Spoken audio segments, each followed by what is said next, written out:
Hey guys, welcome to BLONITY. First, my little disclaimer, this is not financial advice, my own opinion and estimates. My estimates could be completely wrong. Don't trust, always verify, understand the numbers, be aware of scammers, and you know the best how to invest your money. Please be aware that I'm invested in Mara, Riot, Hive, Argo, Bitfarms, HD8, K1, BTC Blockchain, DigiHost, Galaxy Digital, Sphere 3D, Tokens.com, Luxfolio, Blue Sky Digital Assets, and Bit Digital. Yeah, my portfolio is gonna be more and more diversified. I'm thinking about consolidating a little bit. Throw some stocks out of my portfolio, some non-performers or so. I'm not sure. Maybe this will happen soon. Okay, but let's jump right into it. A lot of things happening right now. I mean, Bitcoin was here on the rise, very smooth in the last 1 or 2 months. Yeah, then we had the El Salvador thing, and that was a big sell the news event. Yeah, and the warning I was writing to my Patreons, this could be a sell the news event, and it was. Maybe there were some other players there playing the games there. It was a big drop, $10,000 within 1 or 2 hours or so. It looks like when we look to the daily candle that we're forming here bottom, but I don't think we're shooting up again very fast. I think it's gonna take a little longer because I think 4 billion US dollars were liquidated. The traders there, the leverage traders, they don't learn. It happens always. And then you can watch on Twitter or so the videos when they're freaking out because they lost so much money. I mean, with the stocks and if you're holding stocks in crypto, you can also lose money, but you still have the stocks and they can go up again. HD8 is a good example. It was down, now it's up again. Most of my followers should be in green now. If you have these call options or you're trading Bitcoin leveraged, you could be liquidated and then your money is gone. So please be very careful with this kind of stuff. Okay, so in my opinion, Bitcoin is forming a bottom here, but it's not going up fast. Maybe we get another wick down. That's also a possibility here, definitely. Ethereum, recovering also a little bit faster here. Very interesting. Let's go to the miners. Mara dropped here. Mara and Riot. Especially Riot is not performing well right now, to be honest. That looks not nice. Mara is looking a lot stronger here. Also correction, but you can see we had 2 months ago or so Riot was above Mara. I think it has to do with the 600 million ATM. Mara stronger here from the two US boys here, the large caps right now. Then we have Hive. I think the fundamentals are very good for Hive with the Bitcoin and Ethereum, diversified mining. A lot of cash flow they're generating. But the financials are still missing, and I think without them we're not taking off. But when I look at the chart, I see something like this here. This could happen very soon. I'm also very bullish on Bitfarms. We will talk about them later. I mean, when you look at the chart here we were at 30 Canadian dollar cents, and now we're here at 7, and here we were at 9.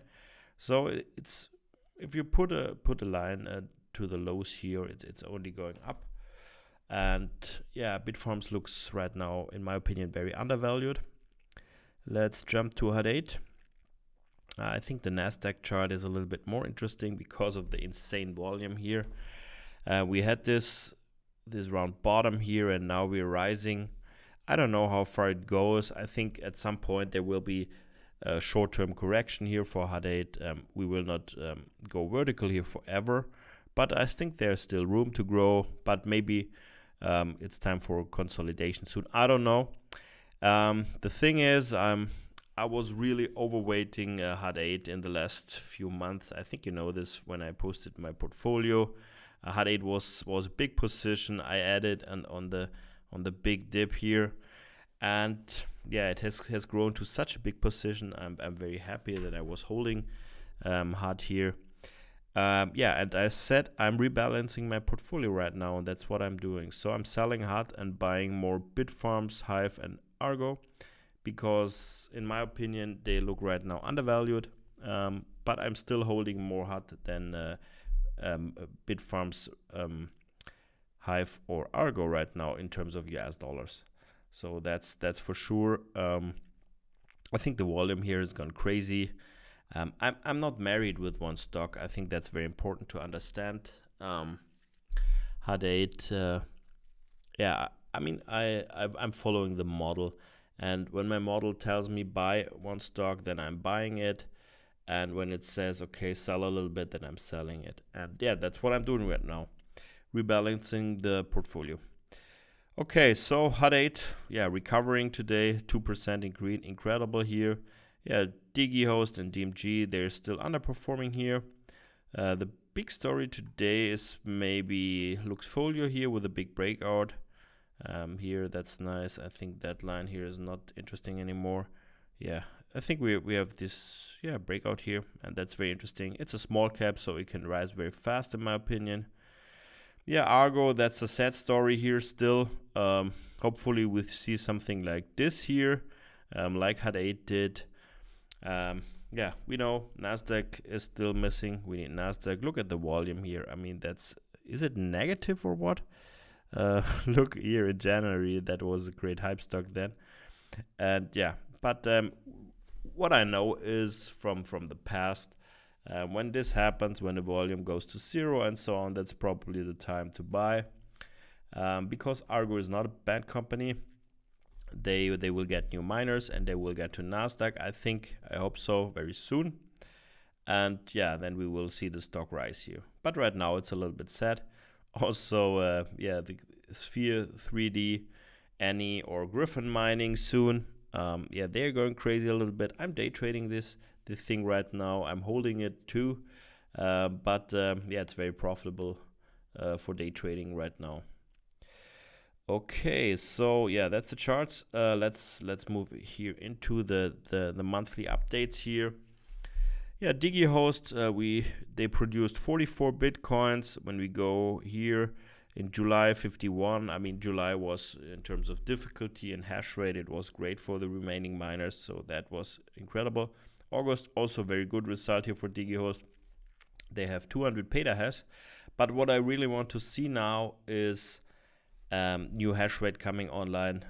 They said in August they will start to get the miners from Northern Data. No updates so far. We know all the miners have delays. But I mean, when you have approximately 200 petahash since January, it's now time to deliver, in my opinion. They want to have 3.6 exahash, or they plan to have 3.6 exahash first half of 2022. So yeah, let's start and get the first miners online here. That's very important for me now. Also for DMG, we're waiting here for miners coming online too. So yeah, September is the time to do that. Okay, now Bitfarms. Bitfarms, yeah, a great news release here in my opinion. They mined 354 bitcoins here. In July, 391. That was a great thing. And yeah, 354. We know the difficulty went up a little bit, and that makes sense because they had the same hash rate, approximately 1.4 exahash in both months. Yeah, they plan to have 3 exahash at the end of 2021 and 8 exahash of end of 2022. I think, yeah, we know that all the miners have delays with the mining hardware. Yeah, hopefully they can get 3 exahash. I mean, I'm happy when they have 2.5 exahash. We will see. But here, what's very interesting is that Bitfarms, yeah, they say here they will get new miners from Bitmain, 7,230 before end of September. Its first delivery. I hope that means these all miners here, 7,000. These miners will be initially deployed. And replace the S9s, driving significant improvements and so on. The additional 723 petahash per second represent approximately 50% growth from the company's existing network hash rate of 1.4 exahash per second. Yeah, they would be above 2 exahash very fast. yeah, hopefully they will get them all here. I don't think so in September, but yeah, we will see. Bitfarms' Cowansville, Quebec facility is now operational and expected to be running at full capacity by the end of September. This is expected to contribute approximately 100 petahash above the current production level. So Cowansville, I think they upgraded this one. Then here, this is also interesting. The company agreed with the city of Sherbrooke, Quebec, on a comprehensive plan to accelerate the utilization of all 96 megawatts of power in new state-of-the-art facilities in the city. So Bitfarms is already running a 30 megawatt facility in Sherbrooke. We know that there was always some issues with noise and so on. So maybe that means that they will move out of this facility and build new facilities there for the 69 megawatts, or maybe I misunderstand this here. This could make sense because of these issues they had there. Yeah, I mean, state-of-the-art facilities, that means they're more efficient. And I think it's good that they're talking to the city and they have a plan here to get the miners there online. Yeah, I like Bitfarms. They're always here very aggressive in terms of hash rate. They always try to do everything. Then they go to Paraguay here with 10 megawatts at 3.6 US dollar cents per kilowatt hour to host old miners there, or not the most efficient miners. I think like something like 50 terahash miners or so, 3000 here to have 150 petahash. This could be the older watts miners, for example, the M20s or so. And the mining conditions right now, they would mine at 7,800 per coin, yes. But it's going to be operational in December 2021, so it will also take some time to get there. So yeah, maybe the coin is then at 10 or 11,000 US dollars or so with the rising hash rate. But I think that doesn't matter. And they want to increase in Paraguay. The company continues to pursue other opportunities within Paraguay to increase its productive capacity. I really like this.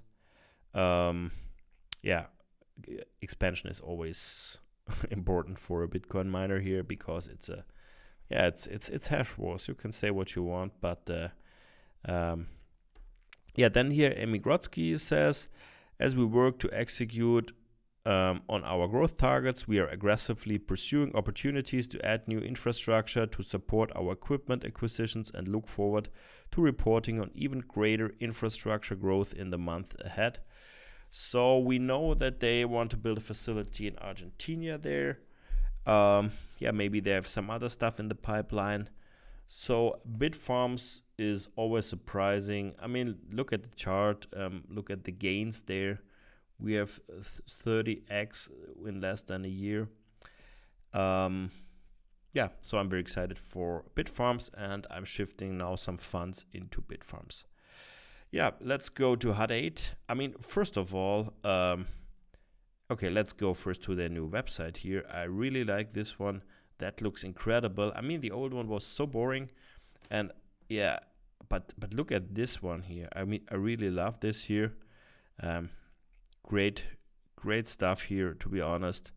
It looks so nice, and yeah, I mean that's also important. This is also investor relations and very important. Okay, but more important are the numbers. Let's go to the operational update. Also, I think that's the first real operational update from Hut 8. Now they're doing it all. I have to say that Argo did it first. They were always reporting, then the others started, and now I think all the miners are doing it as far as they're mining Bitcoins. So Hut 8, 326 Bitcoin, so they're not far away from Bitfarms anymore. Bitfarms 354. Hut 8 now has, first of all, they hodled them all.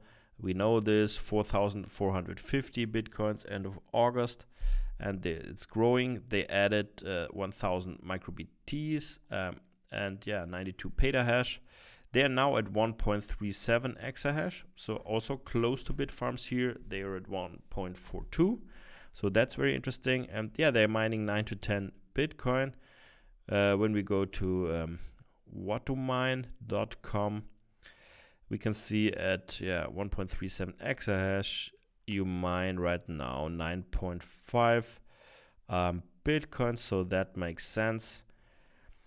Yeah, and we're waiting for the GPUs. There's no date here. They say they will mine at 3,000 Canadian dollars, but we want to have these things online.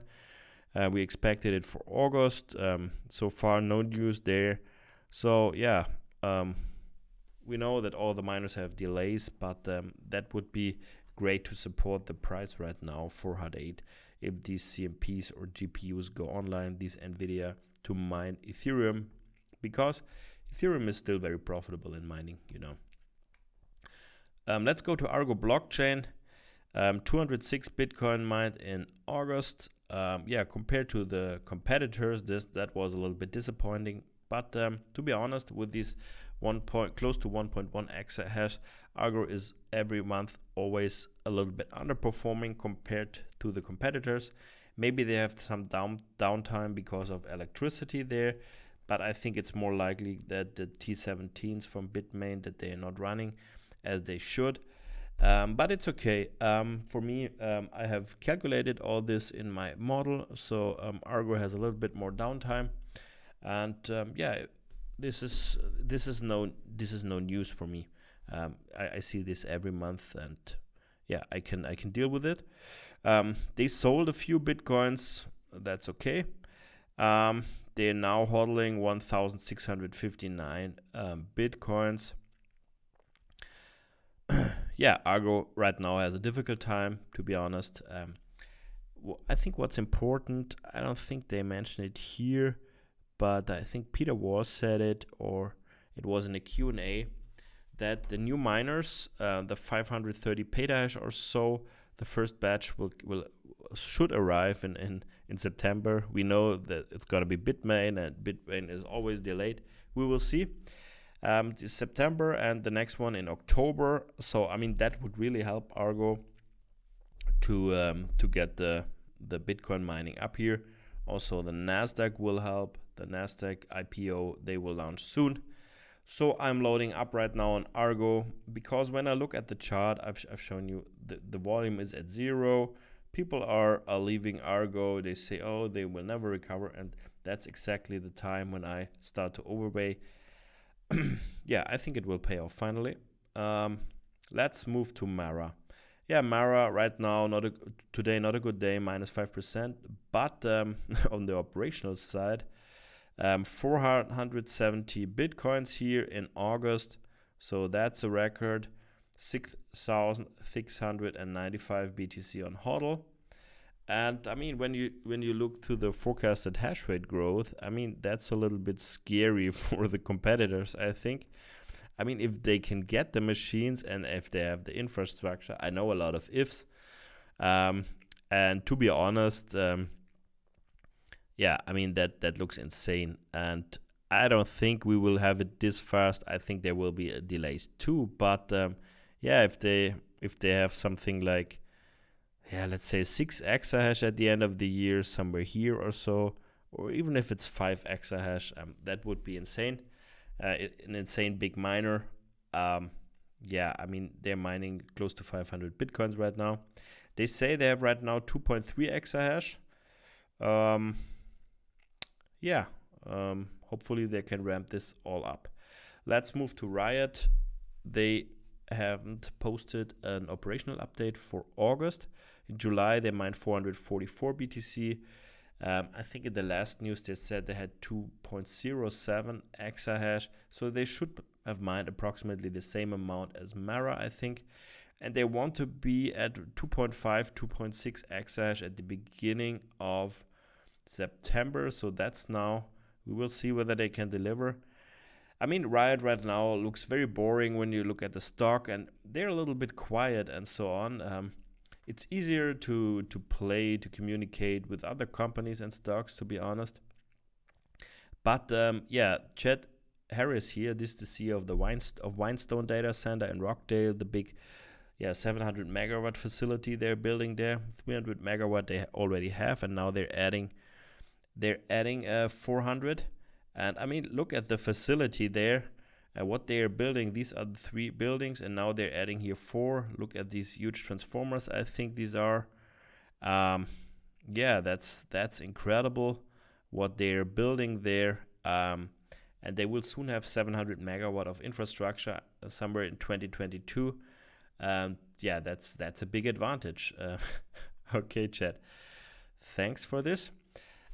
So I think Riot is also a very, very interesting stock. I mean, right now they're down. I mean, I expected this. My model forecasted this, that they were a little bit overvalued at that time. They had a huge market cap and so on, and not that much hash rate. But this can change very fast. Also very interesting in my opinion. But you don't have to read the news. You can go to Twitter and go to Anthony, my friend here. He's posting the most important numbers, the current hash rate, the future hash rate. He made some assumptions here, for example, for Argo, because we don't know how much hash rate they will have in Texas. But I mean, the 200 megawatt facility should host 6 exahash. So I think you can add 3 exahash here, Anthony, in my opinion. Then we have the hodl here. The BTC they mined in August, the hodl. So that's a great thing here. Market cap. I mean, you don't need always the BMXI. To be honest, it's sometimes very intransparent. Sometimes you need it the easy way, the market cap, the hash rate, and so on. And what you can see here, and also my BMXI is indicating this, the market cap by petahash. I think that's an important number here. You can see that Argo and Bitfarms, they're both right now in this metric here the most undervalued, because they're both below $1 billion. Hive, I mean, the Ethereum hash rate here is missing, so that's what Anthony says. So Hive is also not far away from these numbers here, 700-800 or so. I think if you convert the Ethereum hash rate into Bitcoin hash rate, so Hive looks also undervalued. Hot approximately 1,000, Mara 1,800, Riot not here because I think they didn't post an operational update for August. But I think you can see the message here. So thanks, Anthony, for this one. A lot of people are talking about the price. Do we get a fast recovery or so? I found this here on Twitter, or one of my followers, he posted this one. And it shows in February and in April we had also a 10,000 US dollar drop, and after that we had another drop, and then we started the recovery, and here the same 10,000 US dollars, another drop. So we're now here, 10,000 drop, we're recovering, so it's possible that we'll go lower and then we get a bounce. So I just wanted to mention this. I'm not sure about it. I think it's also possible that we get a rise from here, but to be honest, I have no clue about the Bitcoin price. I mean, we can go down here more, but we can also have a breakout. Act accordingly, plan for both scenarios. I mean, I think, my cash is gone, so I bought everything I can. So if it drops lower, bad luck here. Okay, let's talk a little bit about the numbers. The hash rate. Let's go to the mining profitability. I mean, the Bitcoin mining profitability is going down because price is dropping, hash rate is rising. Not here, but on the moving average, it is rising. Again, here the mining profitability for Ethereum, I think, is wrong. Because a big part of the reward is burnt now. And what's interesting is that the transaction fees are higher than the fixed reward here with 2.5. And that means that more than 2 ETH, or approximately 2 ETH, are now burned, I think, because the burn rate was 80% or so of the transaction fees. So that is very interesting in my opinion. We can watch the burn here. The net reduction is at 53%. So, I mean, Ether is the inflation is going to be less and less, or it's going to be sometimes deflationary. And yeah, that should help the price and propel the price higher. This again supports trading and increases the fees again and the burn. So yeah, that sounds a little bit like a perpetuum mobile or something like this. Very interesting. For Bitcoin, the transaction fees are still incredibly low, and Plan B posted something about this. He said that the transaction fees were so high because one exchange hasn't upgraded to SegWit or so. So that was expected. Yeah, okay, that was new for me, to be honest. Let's go to the hash rate.